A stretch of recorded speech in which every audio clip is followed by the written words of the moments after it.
ஊடாக இன்றைய தினம் இலங்கையின் தேசிய விலங்கு பற்றி பார்ப்போம். அந்த வகையிலே இலங்கையின் தேசிய விலங்காக பரவலாக அறியப்படுவது வளைந்த அணில் ஆகும். இருப்பினும் நாட்டின் அதிகாரபூர்வ தேசிய சின்னங்கள் பட்டியலில் அறிவிக்கப்பட்ட விலங்கு இல்லை. என்றாலும் உள்ளூர் சூழலியல் மற்றும் பாதுகாப்பு சார்ந்து வளைந்த அணில் தேசிய விலங்காக அங்கீகரிக்கப்பட்டுள்ளது. முக்கிய தகவல்கள். தேசிய விலங்கு வளைந்த அணில். பூர்வீகம் இது இலங்கையின் காடுகள், குறிப்பாக மலைப்பகுதிகளில் காணப்படும். சின்னம். இது தவிர இலங்கையின் தேசிய கொடியில் உள்ள சிங்கம் கலாச்சார மற்றும் வரலாற்று ரீதியாக மிக முக்கியமான அடையாளமாக உள்ளது.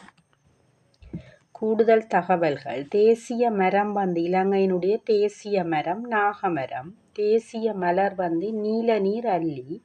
தேசிய விளையாட்டு கரப்பந்து. தொடர்ந்தும் இணைந்திருங்கள் அறிவியல் தகவல்களுடன். ஸ்கை ஸ்மார்ட் லேர்னிங் என்றும் உங்களுக்காக. மறக்காம சப்ஸ்கிரைப் பண்ணி லைக் பண்ணுங்க. நன்றி.